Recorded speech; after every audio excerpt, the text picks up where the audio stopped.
como para el inicio terapéutico de un tratamiento de un paciente afectado con tuberculosis, ¿no? Muchas veces desconocemos lo que son definiciones operacionales y eso es muy importante porque eso nos va a ayudar, ¿no?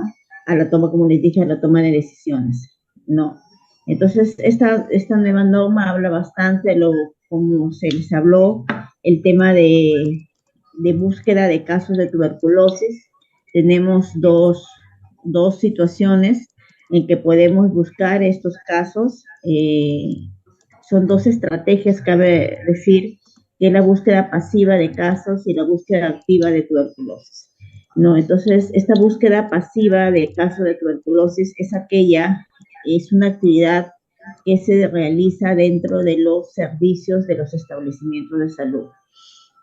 Recordar que hay pacientes que llegan a los establecimientos, puestos, hospitales, sin embargo, siempre hay un porcentaje de aquellos pacientes que no tienen el acceso a los servicios de salud. Es por lo cual que nosotros realizamos la búsqueda de casos dentro del servicio, ¿no?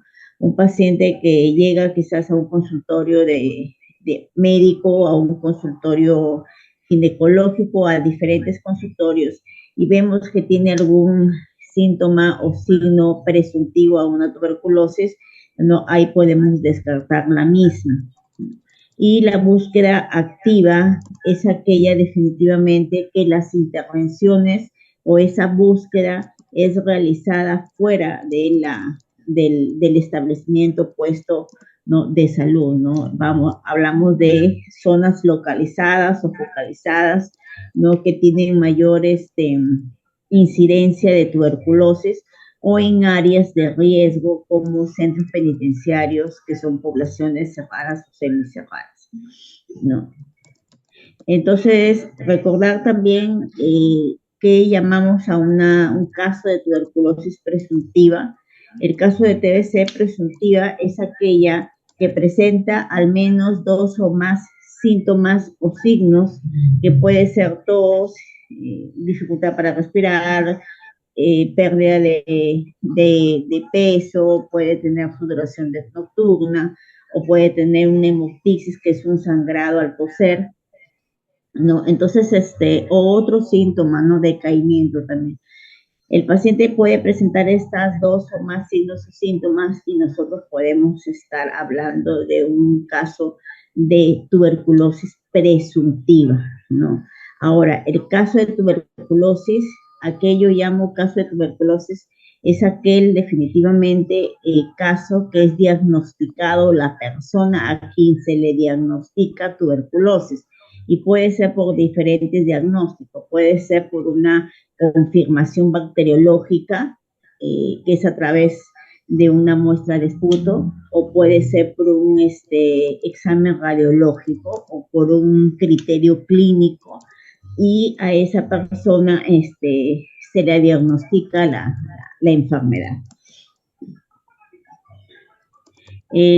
¿A qué llamamos nosotros casos de TBC con confirmación bacteriológica, no? El caso de tuberculosis con confirmación bacteriológica es aquella que el paciente presenta una baciloscopía positiva, ¿no? Es aquel paciente que se le saca una muestra y esa muestra es leída en el laboratorio, y esa muestra saliva puede salir positiva, ¿no? Y a la vez también, si no sale esa baciloscopía positiva, puede salir un cultivo, que es un examen más amplio, ¿no?, que no es realizada en los en el primer nivel, ni en los hospitales, pero sí en el laboratorio referencial, o también puede ser con una prueba de sensibilidad rápida, que también se realiza dentro del laboratorio referencial, y eso me puede ayudar a decir que es un caso de TBC. Entonces, cuando siempre escuchemos caso de tuberculosis con confirmación bacteriológica, siempre pensemos que puede ser por una baciloscopía que dio positiva, que puede ser 1, 2 o 3 cruces, o también puede ser un cultivo positivo o una prueba de sensibilidad rápida molecular, ¿no? Que dio resultado detectado, ¿no?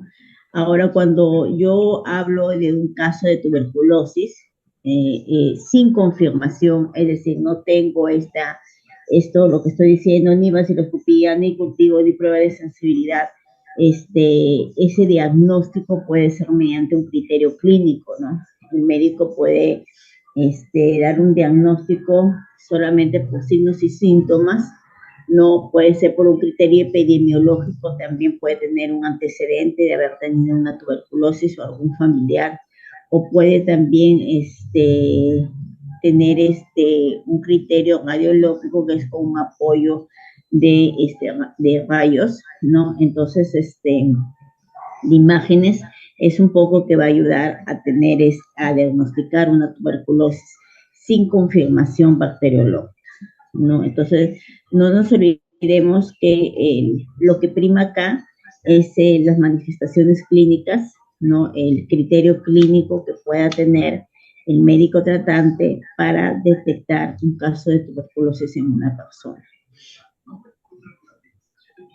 ¿no? Y sabemos que hay caso de tuberculosis pulmonar, que es es esa persona que es diagnosticada, ¿no? Y el compromiso, tiene un compromiso del parenquima pulmonar, ¿no? Entonces, y el caso de tuberculosis extrapulmonar definitivamente son aquellos que están fuera, ¿no? Y puede ser ganglionar, urinario, pleural, sistema nervioso central y ¿cómo se llama? Y osteoarticular.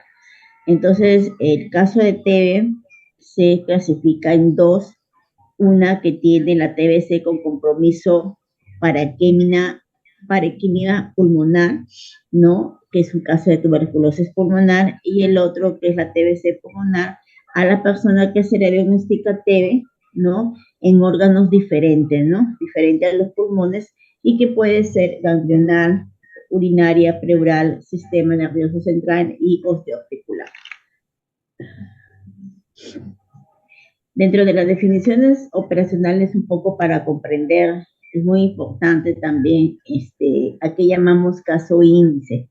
El caso índice es la persona que ya está diagnosticada con tuberculosis, ¿no? Eso que hay que dejarlo muy claro cuando hablamos del caso índice, es persona con diagnóstico de TB, ¿no? Y que en esa persona se le va a centrar la investigación de sus contactos. Juan Pérez fue diagnosticado con tuberculosis y dentro de este paciente esa persona que ya es diagnosticada con tuberculosis, se les va a realizar el estudio de contactos, ¿no? No nos olvidemos que la tuberculosis no solamente se centra en el caso índice, hablamos de la persona, sino también en sus contactos, ¿no?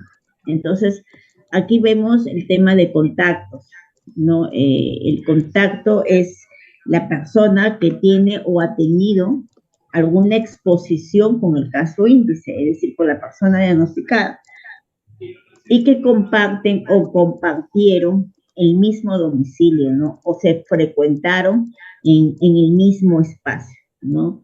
No es que me fui solamente una vez al mes a visitar a mi amigo y yo no soy su contacto, no, sí, porque compartiste en algún momento algo con esa persona y ahora ya eres su contacto. Entonces, aquí nosotros trabajamos con los contactos y primero lo que hacemos con esos contactos es identificar al contacto. ¿Y cómo nosotros lo identificamos? Y es realizar la visita domiciliaria, ¿no? Identificarlo y registrarlo en la tarjeta de tratamiento del paciente y también en el sistema que nosotros manejamos, que es el sistema gerencial de tuberculosis, ¿no? Y ese contacto censado, yo censo a 2 contactos, a esos 2 contactos que yo censé, que yo registré, tengo que examinarlos, ¿no? Y a pasarlos a una evaluación clínica por el médico tratante, para que el médico tratante en esos 2 contactos descarte una tuberculosis activa, ¿no? Y se les pueda dar o recibir una terapia preventiva para prevenir la tuberculosis, más aún en poblaciones como en niños menores de 5 años o en grupos de riesgo, ¿no? O con grupos que tienen un sistema inmunológico también como los debilitado, como los pacientes con VIH, ¿no? Entonces, a todos los contactos, sí o sí, el médico tratante tiene que, los médicos tienen que hacer una consulta, una evaluación clínica y descartar una tuberculosis activa.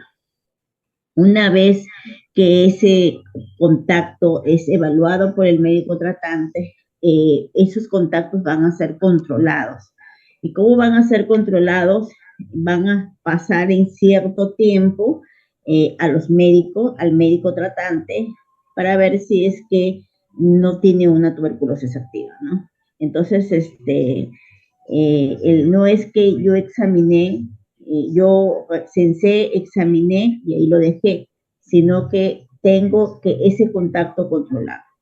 El tema de contactos es un tema muy importante porque está dentro de las medidas preventivas para lo que es la tuberculosis. Entonces, no es solamente, como les decía, enfocarnos solamente al paciente, sino también a sus contactos. Entonces, si nosotros realizamos un buen censo de contactos, es una de las medidas preventivas que está en una de las estrategias que tiene el programa de prevención y control de la tuberculosis. Una de las definiciones operacionales que el personal de salud tiene que tener bien claro es a qué llamamos un caso nuevo, ¿no? O a qué llamamos un caso antes tratado, ¿no? Han cambiado conforme ha pasado el tiempo las definiciones operacionales. Entonces, cuando hablamos de un caso nuevo, es una persona que se le administró tratamiento menos de 30 días consecutivos o 25 días continuos, ¿no? Y el caso antes tratado es aquella persona que recibió un tratamiento mayor de 30 días consecutivos. Entonces, esas definiciones sí son muy importantes, ¿no? Y cuando tenemos un paciente le llamamos, este paciente hizo una recaída, ¿no? Claro, porque terminó su tratamiento completo y vuelve a hacer una tuberculosis. Entonces, a veces decimos, si hay pacientes que son muy adherentes y sin embargo terminan su tratamiento y lamentablemente vuelven a recaer. Entonces, ahí tendríamos que hacer una búsqueda o ver qué factores están interviniendo en esta situación, ¿no? O quizás tienen alguna comorbilidad este tipo de pacientes, o tienen otra enfermedad, ¿no? O qué realmente está pasando con estos tipos de pacientes. La pérdida del seguimiento es aquel paciente que abandonó en el transcurso de tratamiento y que vuelve para ser tratado otra vez por el establecimiento para reiniciar su tratamiento. Y el fracaso es aquel paciente que está tomando su tratamiento, pero quizás en el transcurso del tratamiento presentó una prueba de sensibilidad que es evidencia, que tiene evidencia de una resistencia.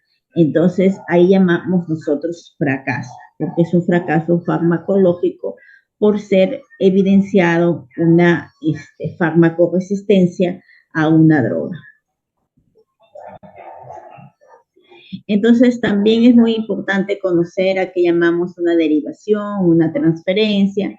La derivación es aquella que es realizada por los hospitales, ¿no? Los hospitales también realizan la búsqueda de casos de tuberculosis en los consultorios Entonces llega un paciente, se le diagnostica, pero esos pacientes después son derivados al centro de salud más cercano a su domicilio para que inicien tratamiento, o también hay pacientes que inician tratamiento en la área de hospitalización y entonces una vez que están de alta, llegan a los establecimientos, no son derivados a los establecimientos de salud de origen.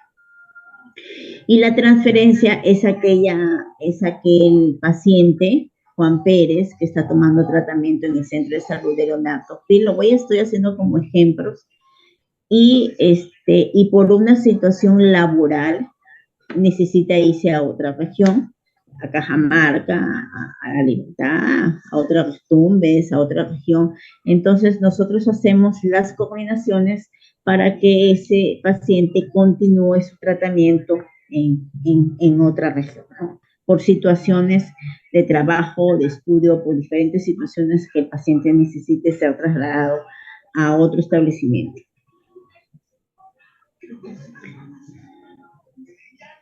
Entonces, acá hay dos situaciones, ¿a qué llamamos grupos de riesgo?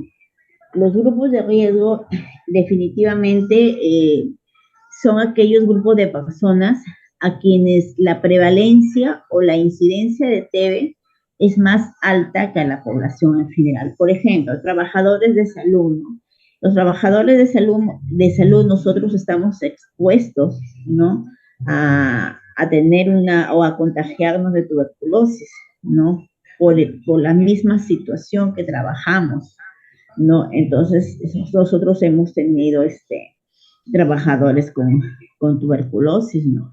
Entonces, por ejemplo, la población cerrada, una población cerrada es una población del centro penitenciario.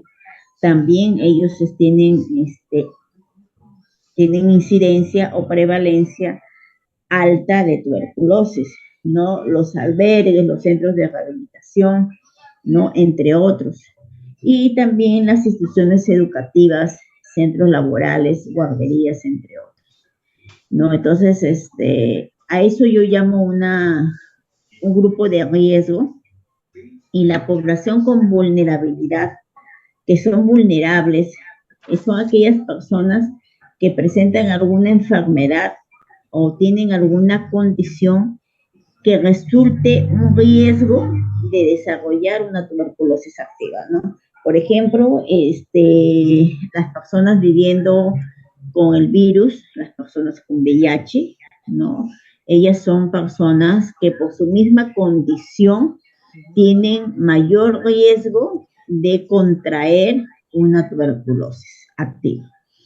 Por ejemplo, personas con terapias prolongadas como corticoides, personas inmunosupresoras, igualmente personas con insuficiencia renal crónica, hipertensas, con diabetes más que todo, con diabetes, ¿no? Y que tienen ese diabetes complicaciones, tienen este grupo de personas, son las que tienen más probabilidad de que resulten por su misma condición mayor riesgo de desarrollar una tuberculosis activa.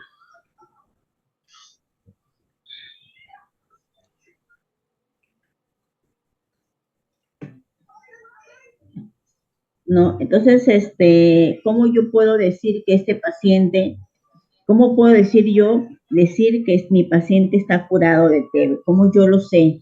Cuando mi paciente sé que está curado de TB, cuando Juan Pérez, en todos sus exámenes de baciloscopías de control, al final me sale con un control de baciloscopía o de cultivo que es negativo. Por eso en los pacientes con TB, que son afectados con TB, es muy importante los controles de baciloscopías que tienen que ser de manera mensual, ¿no? Entonces, porque son ellos, más aún si Juan Pérez salió con una confirmación bacteriológica positiva, les hablé de que es una confirmación bacteriológica positiva y que dentro del mes ya de ser positiva se me hace una conversión de ser negativa. Eso me quiere dar a entender definitivamente que el tratamiento está haciendo efecto, ¿no?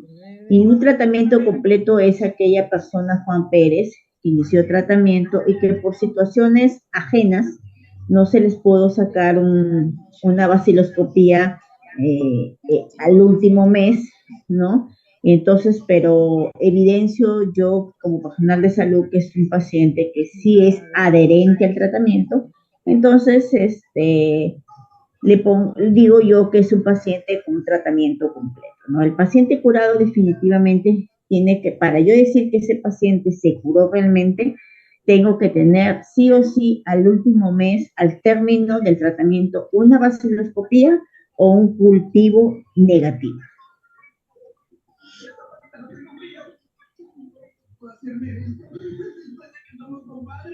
No, y el tema de fracaso, a qué llamamos nosotros, paciente fracasó, no nos olvidemos que puede ser por un fracaso bacteriológico. Les decía, no, mira, mi paciente inició tratamiento con vaciloscopía positiva, pero lamentablemente en los meses que va, durante los meses que está tomando tratamiento, el paciente de positivo sigue con la positividad, no hay una vaciloscopía positiva, me sale en el cuarto mes, me sale vuelta positivo, entonces ahí hay una situación, entonces veo que puede ser un fracaso, ¿no?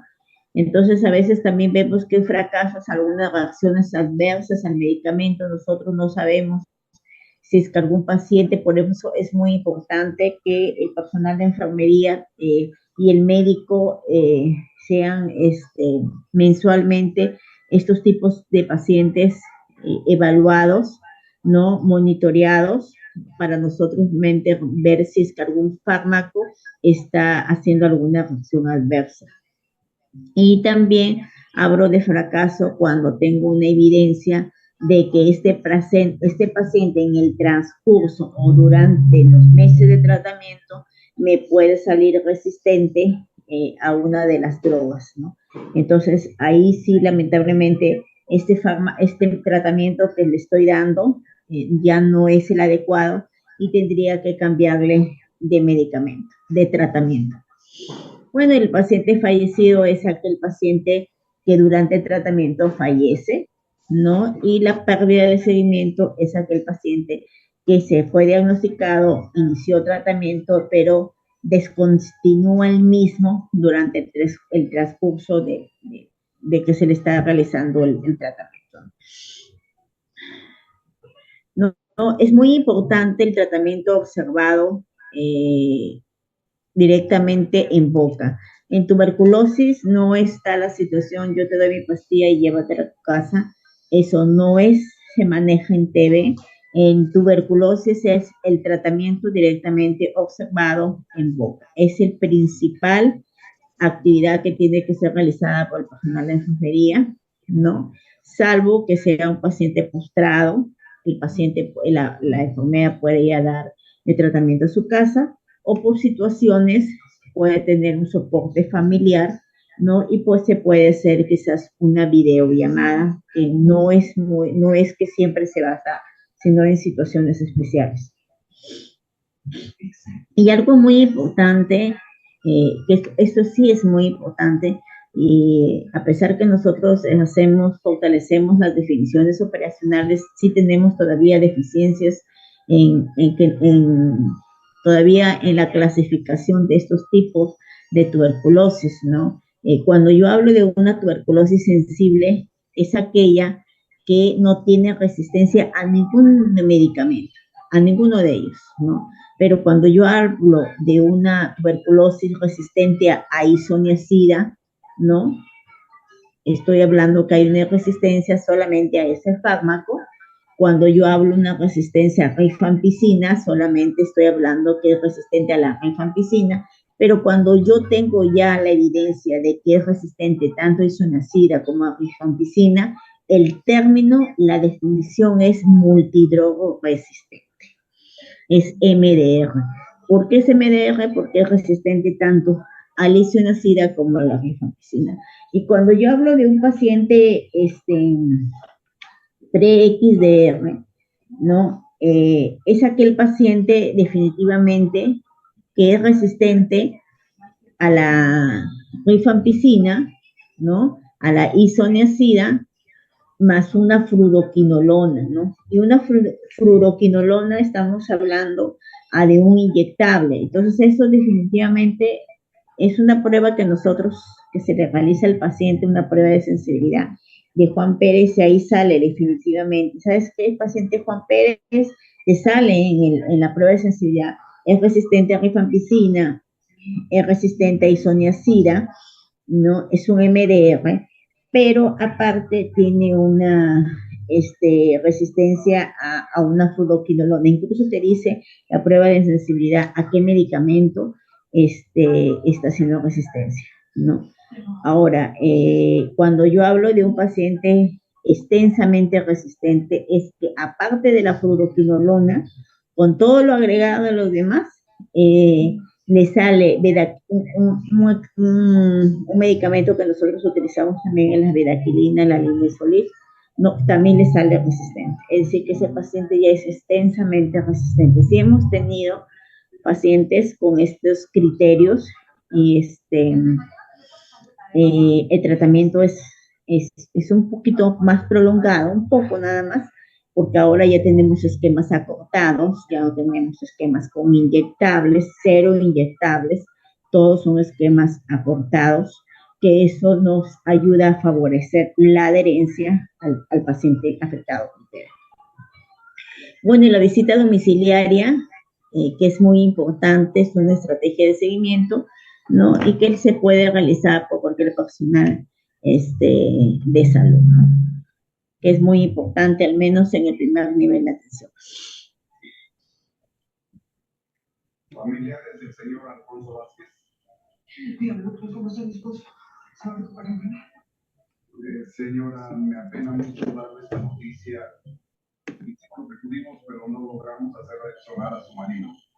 Y él falleció.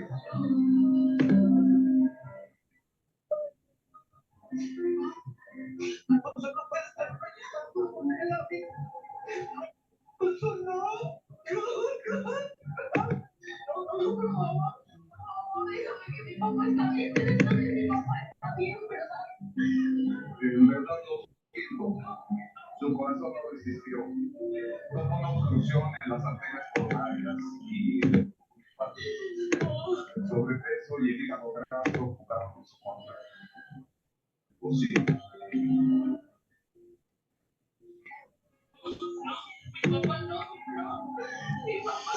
Otro tema que estamos nosotros, hablamos de definiciones, es la prevención de la TB. Dentro de la prevención de la TB tenemos como primera medida preventiva lo que es la vacuna de BCG.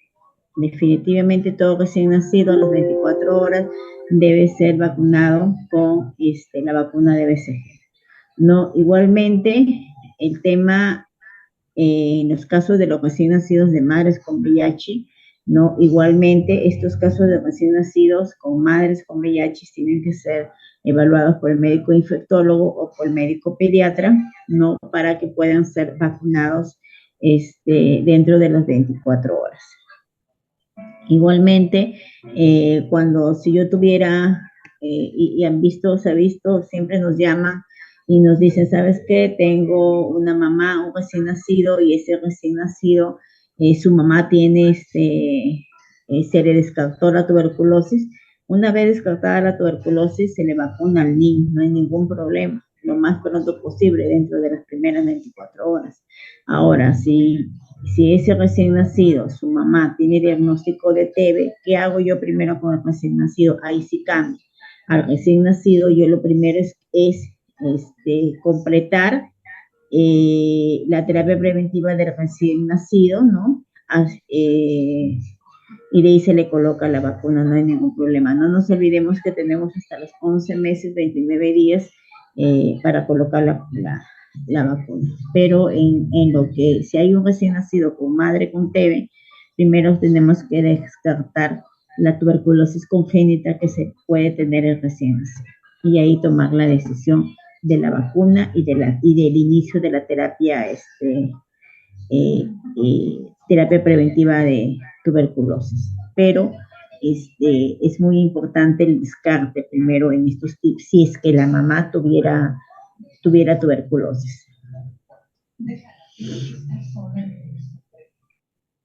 Otra medida es la información, la educación. No nos olvidemos que educando e informando no solamente al personal, no solamente al paciente ni a los contactos, tenemos que educar a la población en general de cuáles son las medidas preventivas, ¿no? En lo que es tuberculosis.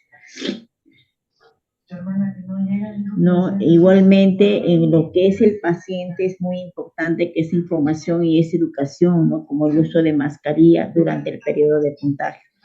Para yo decir que hay un periodo de contagio, puede pasar un mes, ¿no? Para que el paciente negativice, si es un paciente bien adherente. Por eso es muy importante los controles de baciloscopías que tienen que ser de manera mensual. Y las otras medidas de control, que eso va para la población en general, no solamente para aquellos pacientes, es cubrirse la boca y la nariz al toser y estornudar, desechar en papel un depósito, nunca utilizar las manos porque tenemos esa costumbre de estornudar o de toser y taparnos con la mano, ¿no? Y las medidas de bioseguridad.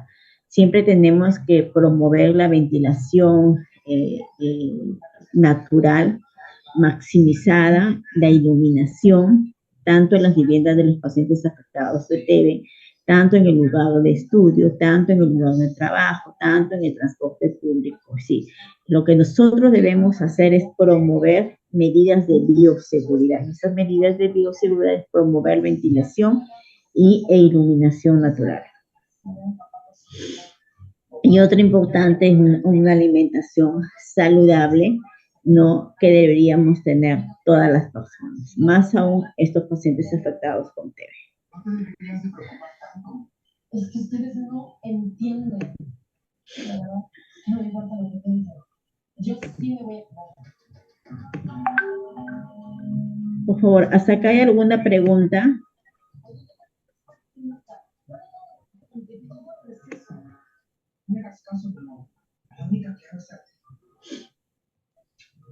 ¿Alguna pregunta, por favor? ¿Alguna consulta que quisieran realizar? No, mamá. Ya te dije que yo no voy a comer esta comida llena de grasa para dejar en lugar. Buenas tardes. ¿Cómo estás? Buenas tardes. Cuando detecto un paciente positivo con TB, la primera muestra que se detecta se lleva a Jereza referencial, ¿verdad? La primera muestra. Y luego para el alta al sexto control, ¿no es cierto? Así es, cuando sí. Cuando tú detectas a un paciente con baciloscopía positiva, esa primera muestra se la lleva para que le realicen el cultivo y para que le realicen su prueba de sensibilidad, para ver si es que el paciente puede tener alguna resistencia al fármaco. Y cuando ya el paciente ya está culminando su tratamiento, el sexto control, igualmente, baciloscopía o cultivo tienen que estar negativos, ¿no? Entonces, para yo decir que es un paciente también curado, ¿no? Gracias, doctora. Bueno, continuamos con lo que son estudios de contactos. Lo voy a pasar rapidito esta lámina, porque quiero pasar a lo que es tratamiento, al menos esquemas sensibles. Entonces, el estudio de contactos, son contactos, ¿quiénes son? Son contactos de personas que tienen o han tenido exposición con el caso índice y que comparten o compartieron el mismo domicilio o frecuentaron el mismo espacio, ¿no? Pueden ser contactos intra o extradomiciliarios, ¿no? Se realiza independientemente del caso índice haya iniciado o no tratamiento. Hay pacientes que no quieren iniciar tratamiento, se rehusan.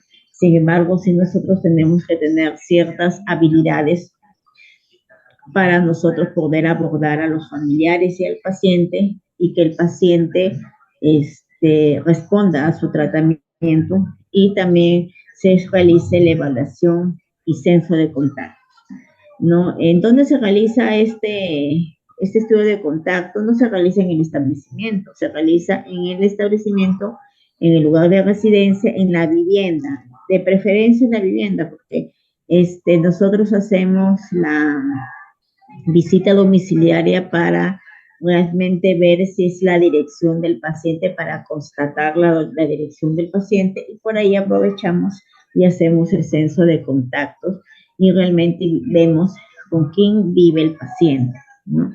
No, entonces este estudio de contactos incluye el censo, el examen integral y los controles, no se olviden, ¿no?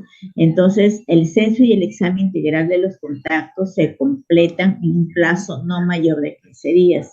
Yo inicié hoy día 18 de octubre en mi tratamiento de TB, tengo 15 días el personal de enfermería para que haga todo este trabajo de estudios de contactos, ¿no? Y descartar una tuberculosis activa. No, también hacemos el estudio de contactos cuando se presentan casos de tuberculosis en instituciones educativas. El abordaje es diferente. Tenemos una directiva, 080. En esa directiva nos habla de que tenemos que realizar un plan de intervención, que tenemos que trabajar con los contactos, no de todo el colegio, sino del contacto del aula, del alumno que ha salido positivo. No solamente de los compañeros, sino también de los docentes. Entonces, recordar que el estudio de contactos comprende la entrevista de enfermería, la identificación de contactos, registro y tarjeta en el sistema, el examen integral, la evaluación médica, que es muy importante, y si igual el médico cree conveniente una evaluación radiológica, bacteriológica, ¿no? En un TBC sensible, si yo tengo una TBC sensible, ese también es muy importante. Mis controles de mis contactos van a ser 3 controles, ¿no? Y en una TBC, si yo soy resistente, va a ser cada 3 meses.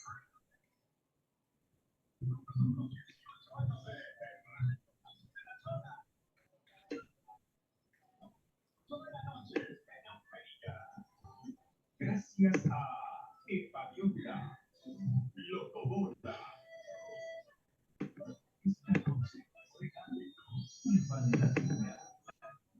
El chile de música y diversión.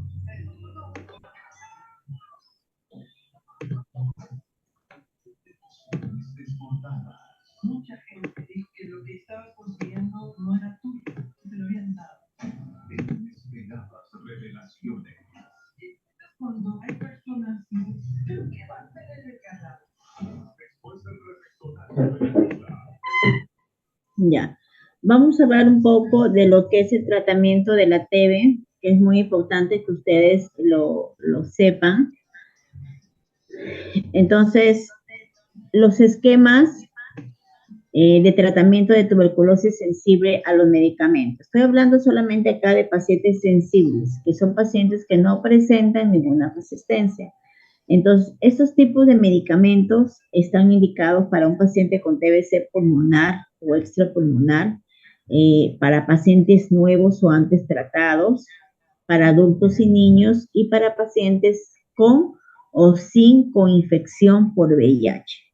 Entonces, si yo tengo este tipo de paciente y sé que no es un paciente resistente, el tratamiento se realiza con dosis fijas combinadas, ¿no? Y la administración es de lunes a sábado, excepto domingos, incluye feriados, ¿no? Entonces, ese es algo también nuevo, ¿no? De esta nueva norma que ha sido actualizada el año pasado.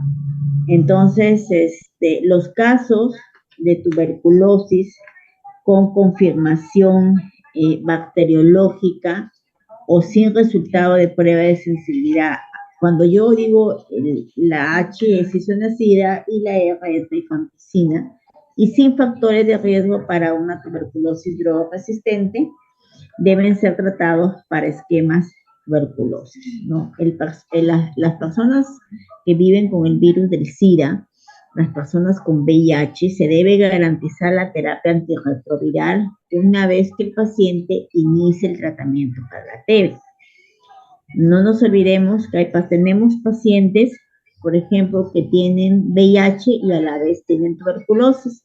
Entonces, mi tratamiento va a ser 6 meses, ¿no? Ese va a ser mi tratamiento, 6 meses. La primera fase va a ser 2 meses de una forma diaria y la segunda fase va a ser 4 meses, también va a ser diario. Se recordarán, anteriormente en las antiguas normas eran 3 veces por semana, ¿verdad? Ahora ya no, entonces definitivamente cambió y ahora hay un paciente sensible, la composición es 2 meses de isoniazida, rifampicina, piracidamida y tambutol y 4 meses de isoniazida y rifampicina. Sumamos, son 150 dosis, ¿no? Es indicado por el médico del establecimiento y se le da dentro de las 24 horas del diagnóstico de la TB, ¿no? Entonces, y en la primera fase va a ser diario y la segunda fase también va a ser diario. Aquí ya no hay 3 veces por semana. ¿Para quiénes están indicados? Para este tipo de pacientes. Pacientes con TBC pulmonar o extrapulmonar, nuevos o antes tratados, adultos y niños, y pacientes que tengan o no tengan esa coinfección con el virus, con el VIH. Entonces, cuando yo tengo...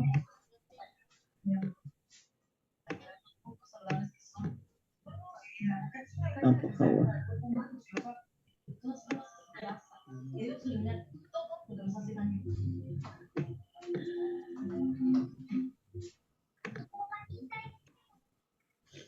Ya. Ahora,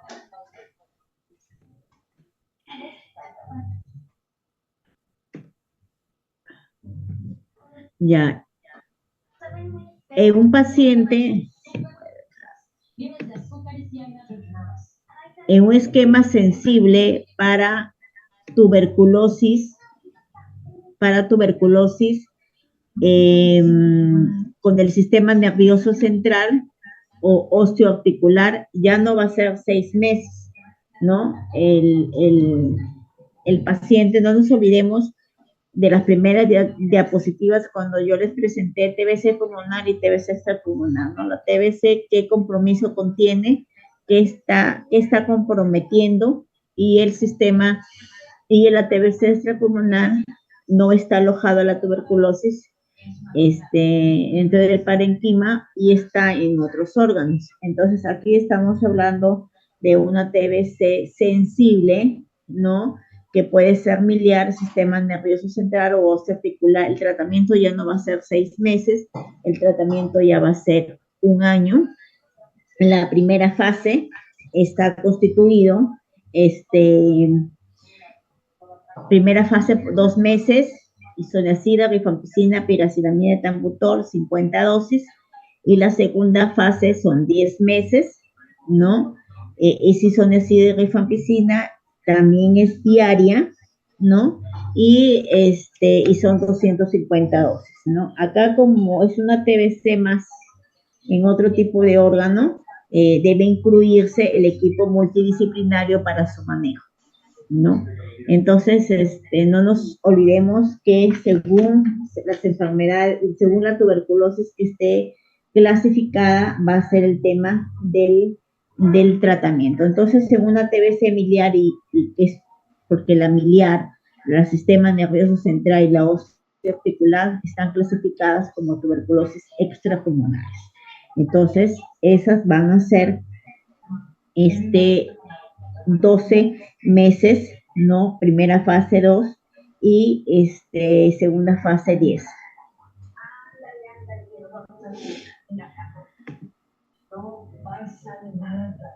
Y también esto es algo nuevo también, ¿no? Tenemos la tuberculosis no grave en niños. No, la tuberculosis no grave en niños son para pacientes que tienen niños entre 3 meses y 16 años, 3 meses y 16 años, con un peso corporal mayor a 3 kilos, ¿no? Y que se les va a dar estos tratamientos. 4 meses es su tratamiento, primera fase, los 2 meses isoniazida, rifampicina, piracetamida y etambutol diario, y la segunda fase va a ser también diaria, ¿no? Va a ser también diaria, perdón, no completando sus 50 dosis, ¿no? Entonces, estos son solamente para niños de 3 a 16 años y con peso mayor de 3 años, ¿no? Ahora, ¿qué tipo de medicamentos nosotros tenemos? Nosotros ya manejamos el tratamiento, los medicamentos de dosis fijas combinadas, como las ven aquí, son medicamentos relativamente nuevos. Entonces, las dosis fijas combinadas va a ser para adultos y niños con más de 25 kilos. Es decir, ya no estamos manejando los medicamentos individualizados, sino las que vienen combinados, que son más fácil, tienen más facilidad de administración, porque a veces el paciente también abandonaba el tratamiento cuando veían 11 pastillas, ¿no? Entonces, es un poco que nos ayuda a mejorar la adherencia del tratamiento. Entonces, la primera fase viene así, ¿no? Viene rifampicina, isoniazida, piracetamida y etambutol, y la segunda fase viene isoniazida más rifampicina, ¿no? Esas son, vienen, nosotros ya estamos trabajando ya con las dosis fijas combinadas, ¿no? Esta administración se debe realizar 1 a 2 horas antes o después de los alimentos.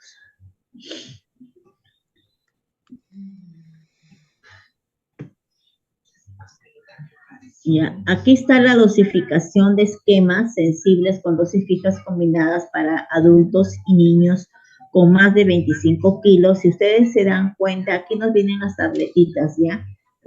Por kilo, ¿no? Son dosis fijas combinadas, son fáciles. Había un poco de, cuando se empezó a dar esto, un poco de temor, pero es tanto hasta para el personal de salud, pero ahora ya prácticamente el 80% de nuestros medicamentos son de dosis fijas combinadas y solamente el 20% tenemos en dosis fijas individualizadas por un paciente que quizás no pueda ser candidato a dosis fijas combinadas y que tendrían que seguir con las dosis individualizadas.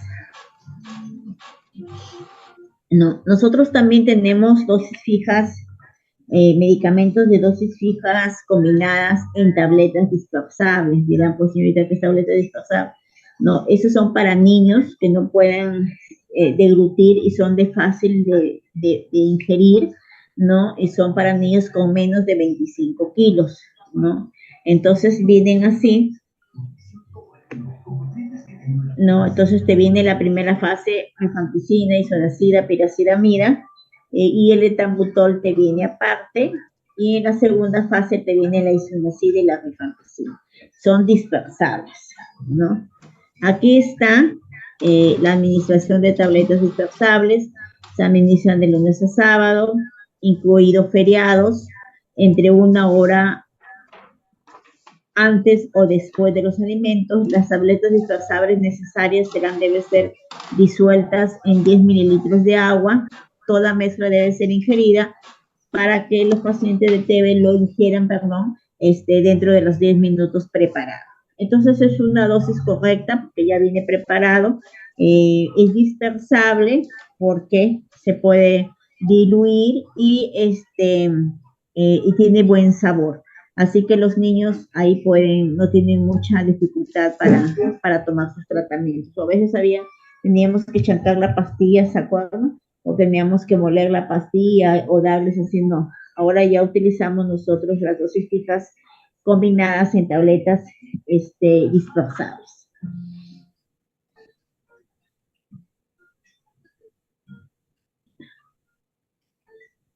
acá está la dosis. Por ejemplo, tengo a un paciente, o a un niñito de 12 a 15 kilos, tengo que dar 3 tabletas dispersables de rifa, isoniazida y pira, 3 de etambutol, y y en la segunda fase ya definitivamente ya no lo doy lo de arriba, solamente me quedo con la rifampicina y la isoniazida. Ahora, ¿quiénes no deberían utilizar estas dosis fijas combinadas? Por ejemplo, pacientes con enfermedades hepáticas severas, pacientes con insuficiencia renal crónica avanzada, alergia conocida en algún medicamento como antecedentes a una reacción adversa, pacientes con TBC resistente. No nos olvidemos que estamos solamente hablando de pacientes sensibles, no estoy hablando de pacientes resistentes. Los pacientes, el tratamiento de pacientes resistentes es otro tipo de esquema, ¿no? Y algunas otras situaciones especiales que lo puede definir el médico consultor. Entonces, no todos somos candidatos para estas dosis fijas combinadas, pero es poca la proporción, pero continuamos nosotros dando dosis fijas combinadas, y sí tenemos un 20% que hemos dejado para algunos pacientes que no sean candidatos a dosis fijas combinadas.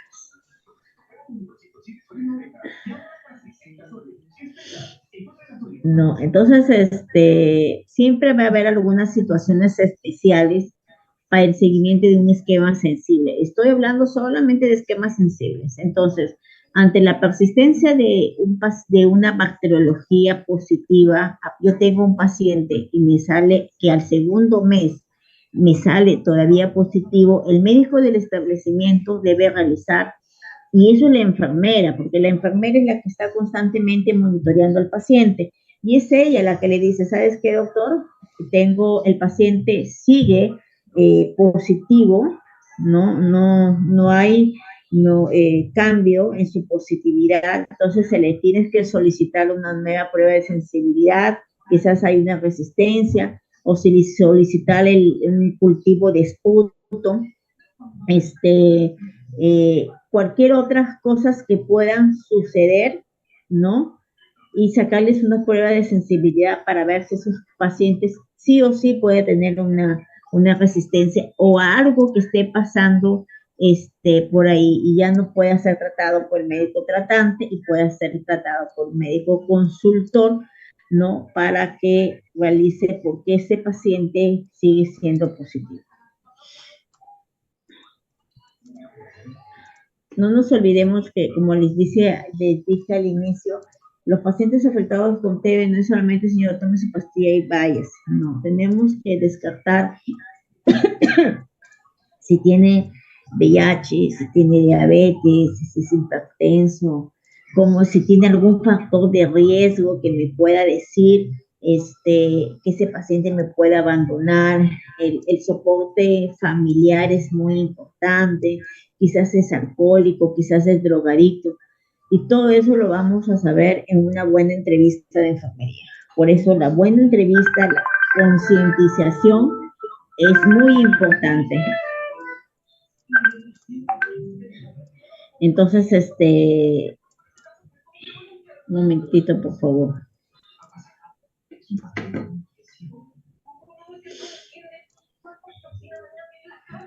Entonces, esos son la posología, pero para medicamentos de TB en dosis separadas, los que les decía, ¿no? En dosis individualizadas. Ya casi no lo utilizamos nosotros, sí tenemos, pero son pocos porque más utilizamos dosis fijas combinadas, ¿no? Pero esta es la posología para medicamentos de personas mayores de 15 años y para personas menores de 15 años. ¿Quién es el que hace la dosificación del medicamento, del tratamiento? Es el médico tratante del establecimiento de salud.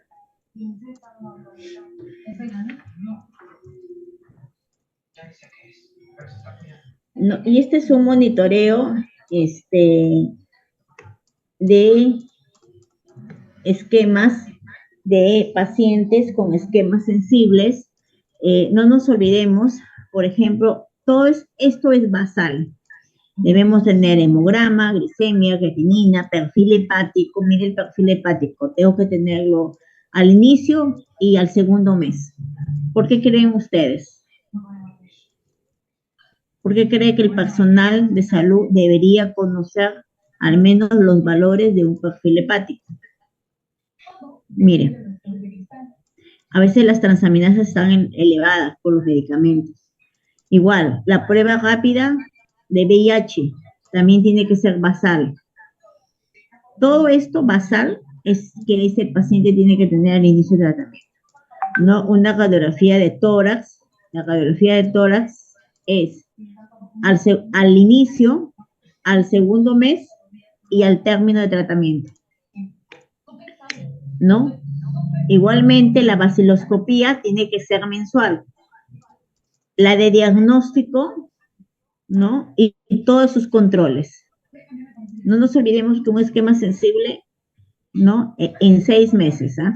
Y solamente si estoy hablando de un esquema sensible con TBC pulmonar, porque si yo tengo una TBC sensible, pero sistema nervioso central osteoarticular, ya no va a ser 6 meses. Dijimos cuánto era el tratamiento, ¿no? Ya va a ser un poco más. La evaluación médica, tanto de enfermería como el médico, es mensual. Al menos de enfermería es mensual, ¿no? Entonces, la planificación, hemos tenido casos de mujeres en edad fértil que han salido embarazadas justo en el tratamiento, durante el tratamiento. Entonces, eso también es muy importante, concientizar la importancia, ¿no?, de una buena planificación familiar, al menos hasta que dure su tratamiento. No, porque imagínense todos esos medicamentos que se están ingiriendo y que se salga embarazada durante el tratamiento. No, entonces, eso es en el esquema de pacientes, la administración de pacientes con esquemas sensibles. Yo no sé si es que hay alguna pregunta, por favor.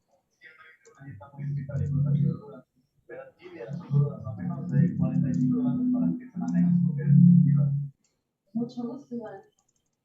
Si me puedes acompañar para seguir practicando, me interesa mucho esto de los alumnos crudos. Yo te enseño. Pues te platico. ¿Alguna pregunta, por favor?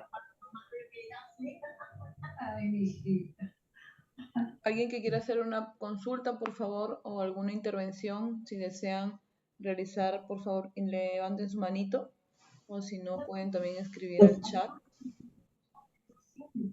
Con semillas de quinoa, porque la verdad ya te tengo el miedo. A ver, mi amor, mira. Es que si pretendes vivir solo de semillas y esos productos, porque tú leíste en el internet que tienen alto contenido oxidante, creo que no estás tomando una decisión. Doctora, buenas noches. Una consulta. Si mi Dígame, le paciente, escucho. si mi paciente que me salió positivo el primer mes, el segundo mes me sale nuevamente positivo, pero con una cruz, igual tengo que mandar a cultivo. Gracias por tu respuesta. Ya, sí, a ver, si es que tienes un paciente, me dices, que es un paciente TBC pulmonar positivo, me dices, ¿no? Su primer Sí, control salió sí. negativo, ¿no? No, su primer tamizaje que lo captamos salió positivo con 3 Ya, cruces. ya, Y el primer control que sería, me sale con una cruz ya tomando medicamentos. ya. ¿También lleva a cultivo esa muestra o ya no? Ahí hay que hacerle seguimiento, porque mira, me Solo dice que tiene una carga viral, una carga bacilar de 3 cruces, ¿ah?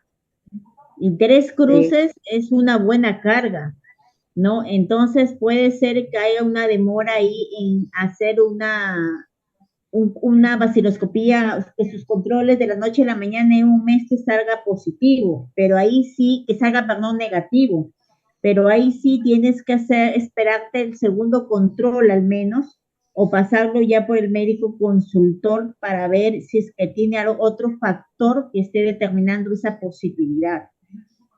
Pero si se tiene el antecedente de que iniciaste, que diagnosticaste con una carga vacilar de 3 cruces es bastante, ¿no? A una cruz puede ser que en el segundo mes ya te comience a negativizar, pero siempre hay que tener ese control. Gracias, doctora. Pensé que ibas a llegar más tarde. ¿Alguna pregunta más, por favor? Ay, es que esta muchachita es muy rara. Entonces vamos, antes de que empiece la otra ponente, voy a compartirles a ustedes, un momentito por favor, lo que es la terapia preventiva.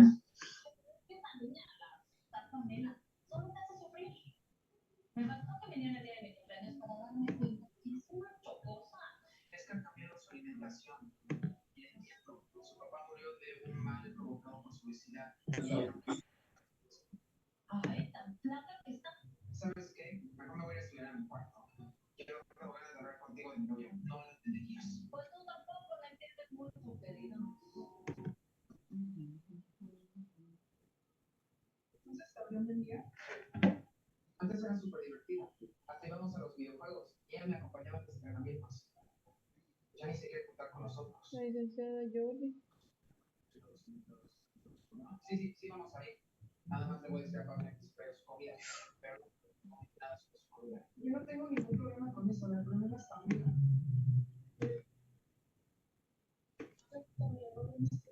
Sí, sí, va muy bien. Ya. Estoy bien, Pablo. Entonces voy a hablar de lo que es hemos hablado de definiciones, a qué llamamos contacto, censo, control. Hemos conversado un poco del tratamiento de esquemas sensibles y ahorita vamos a conversar de la terapia preventiva. La terapia preventiva, ¿para quiénes están?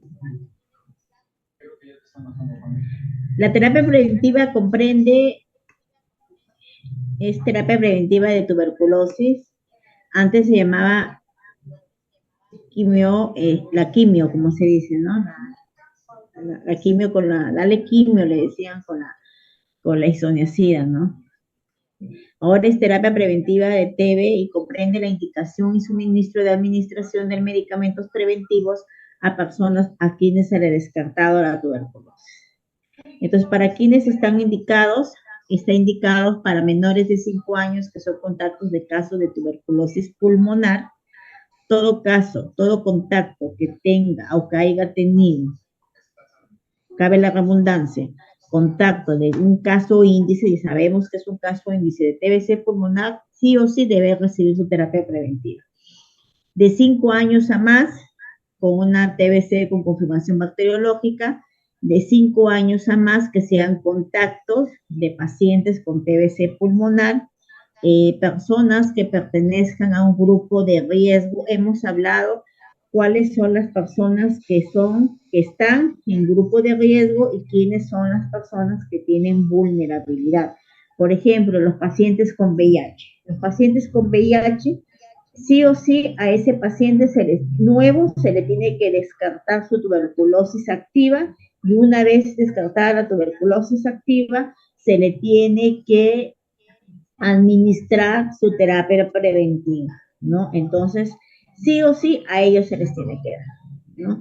Entonces, personas de 12 meses de edad con un diagnóstico reciente de infección por VIH, ¿no? O personas con VIH que nunca hayan recibido terapia preventiva, ¿no? Entonces, estas son las personas que deben recibir una terapia preventiva de TB. Entonces, ¿qué debemos tener o cuáles son los procedimientos para la administración de una terapia preventiva? Es la firma del consentimiento informado, coordinar con el área de farmacia el abastecimiento de productos farmacéuticos, administración de terapia preventiva a través de tratamiento directamente observado en boca, ¿no? Y el registro de administración de la terapia preventiva en la tarjeta y en el SICTEVE. El SICTEVE es un sistema que nosotros manejamos y que tenemos que estar registrado todo, prácticamente, el monitoreo y la evaluación del caso del paciente. No, acá están los esquemas de terapia preventiva, ¿no? Por ejemplo, La primera elección de una terapia preventiva es 3 meses de isoniazida y la P significa rifampicina, ¿no? Entonces, antes se daba isoniazida por 6 meses, si se acuerdan, ¿no? Entonces, ahora ya no. Esos son tratamientos acortados, por eso tanto los esquemas sensibles de pacientes han cambiado y tanto también los pacientes resistentes, los esquemas han cambiado y tanto las terapias preventivas, ya no se llama quimioprofilaxis, también han cambiado. Ya se da solamente, ya no se da 6 meses, se da 3 meses. ¿Y qué damos? Damos para niños mayores de 2 años hasta 14 años, isoniazida, rifampicina. 3 meses nada más que se les está dando.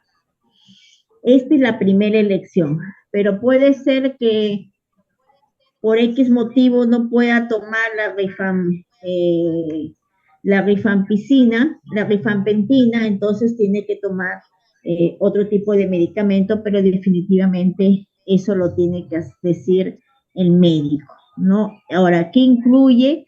El esquema incluye lunes a domingo, incluido feriados. Entonces, la primera elección es 3-HP, isoniazida y rifampicina. Y la segunda opción es un esquema alternativo que es isoniazida y rifampicina.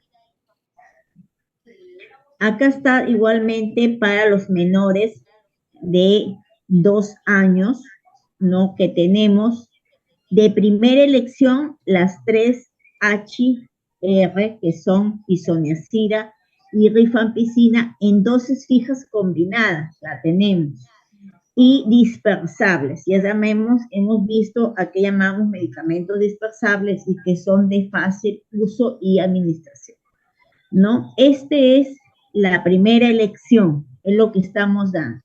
Y para pacientes mayores de 14 años, tenemos las 3HP, que es la isoniazida y la rifampicina, ¿no? Estas son las primeras elecciones que se debe tener, dar en un paciente en una terapia preventiva.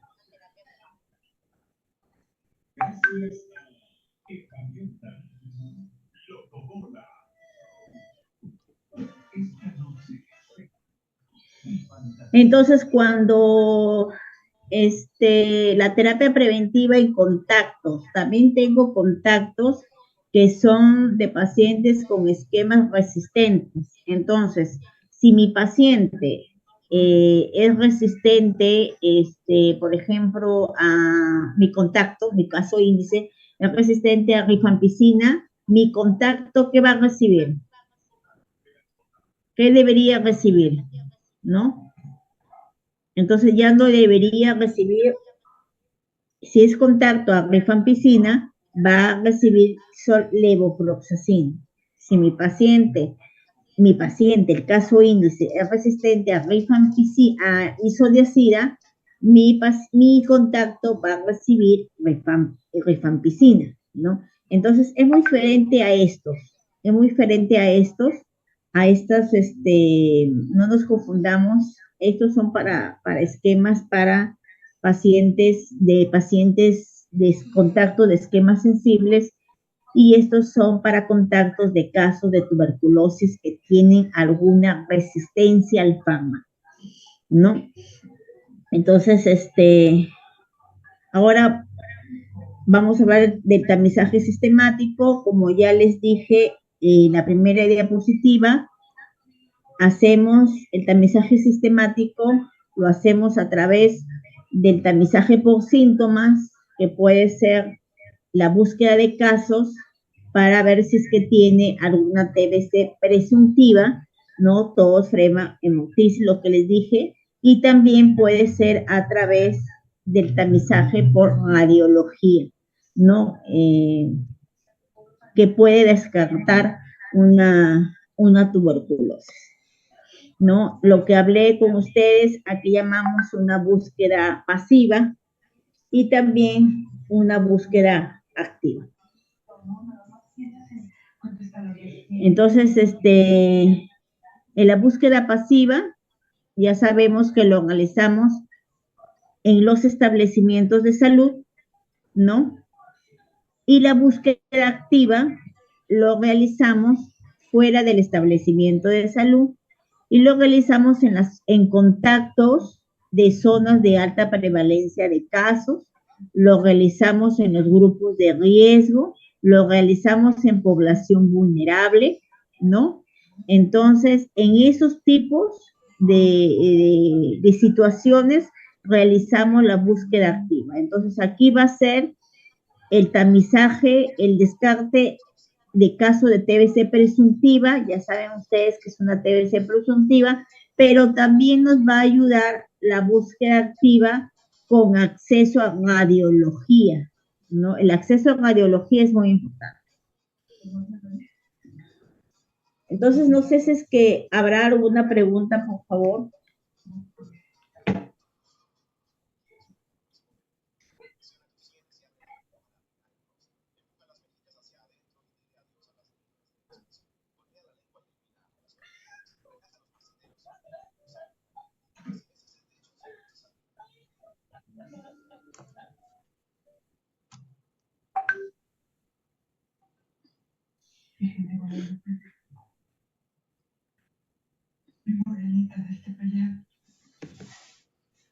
¿Alguien que quiera participar, por favor, para poder ya ir culminando con la licenciada?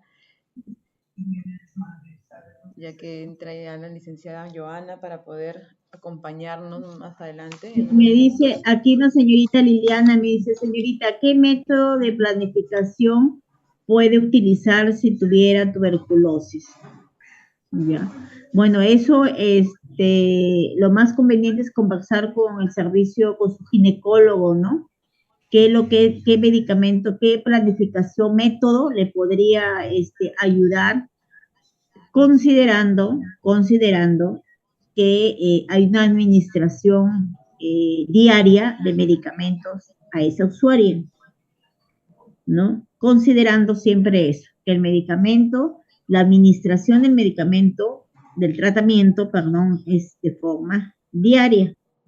Entonces, ahí el personal de salud, de obstetricia, tendría que ver las mejores formas para que no haya una interacción con el medicamento anti-TB.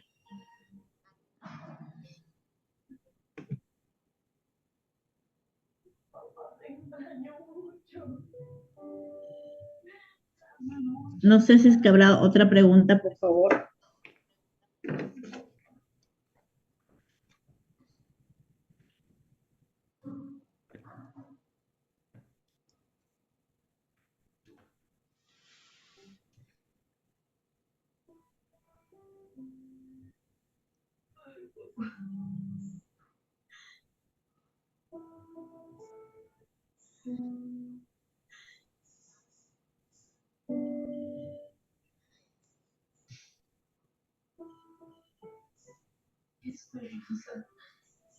No estaba yo, sí.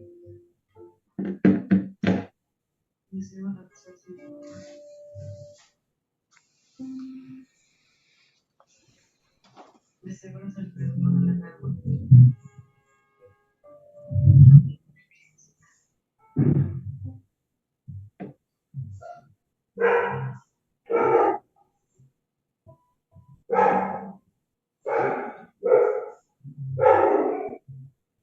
Creo que no hay preguntas. Creo que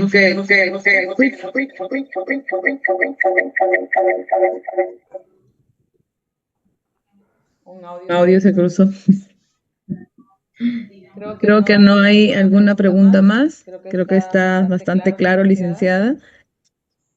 Esperemos pues que hayan tenido a bien escuchar la ponencia y que pues si tuvieran alguna inquietud puedan hacerla llegar en estos momentos que todavía tenemos unos segunditos que pueda responder la licenciada, si no ya el material en su conjunto estará colgado dentro de la plataforma virtual el día lunes a partir de las 6:30 de la noche, de la tarde, perdón, ya pueden encontrar el material ahí. En la plataforma se les va a enviar un acceso para que ustedes puedan descargar el material y tengan todo el material íntegro para poder ser leído, y que con esta información ustedes puedan resolver el examen, que también va a ser colgado dentro del aula virtual.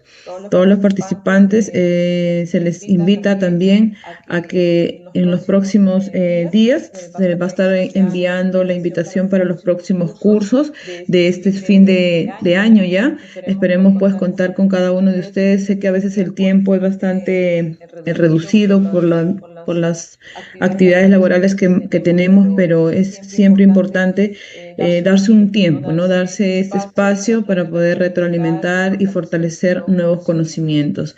La licenciada Joana creo que ya está en sesión. Damos la bienvenida para que ella pueda continuar con esta sesión de aprendizaje. La vamos a presentar. Licenciada Joana, ¿está dentro del aula? Buenas tardes. Bueno, buenas noches. ¿Ya? Buenas noches. ¿Se escucha? Sí. Hola, ¿se escucha? Sí, se escucha. Ok, mil disculpas, estaba con problemas en el audio de mi otra computadora. Ya, muy bien. La voy a presentar, licenciada. ¿Sí me escucha usted, no? Sí, se escucha. Ya, muy bien. La licenciada Joana Lisset Cubas es licenciada en obstetricia. Ella ha participado anteriormente con nosotros también. Es profesional en el área de Jereza. También ha trabajado varios años para la red asistencial. Ahora actualmente se encuentra en la red de salud Chiclayo. A partir del año 2020 hasta la actualidad, ella viene desempeñándose en la red asistencial acá en el departamento de Chiclayo, desempeñándose en el programa de prevención y control de cáncer y en la etapa adolescente. Ella ha trabajado en otras redes asistenciales también dentro de la Gerencia Regional de Salud. Tiene varias menciones honrosas, tiene varios cursos realizados. Es bastante amplio su currículum. Por ello, las felicitaciones del caso, licenciada. ¿Quién mejor que usted para que pueda desarrollar estos temas relacionados con ITS y hepatitis B, que nos trae hoy día a desarrollar, y que todos estamos bastante dispuestos a escuchar la ponencia que usted nos trae preparada para poder ya culminar con esta sesión de aprendizaje? Esperemos que todos los participantes también participen y le digan o manifiesten alguna inquietud, alguna pregunta, que los profesionales están para eso, ¿no? No solamente para exponer, sino también para retroalimentar y también para que puedan escuchar sus experiencias dentro de sus centros de trabajo. Licenciada Joana, le doy la bienvenida, le doy la posta para que usted pueda ya compartir su material y explicar un poco este tema que involucra la salud pública y de la cual todos necesitamos tener un mejor conocimiento. Ok, buenas noches. Muchas gracias por la invitación. Gracias a todos los participantes.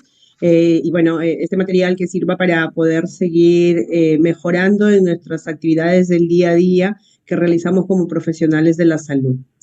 Voy a apagar mi cámara un momento para que no haya problemas con el internet y voy a compartir mi material.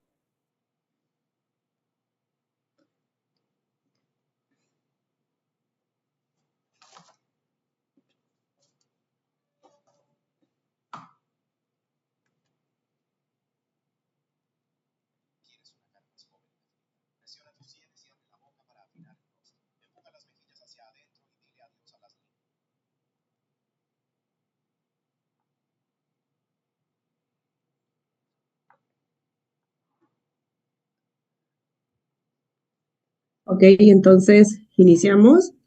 Muy buenas noches con todos. El día de hoy estoy presente con la ponencia Actualización en la prevención y control de ITS, VIH, SIDA y hepatitis B.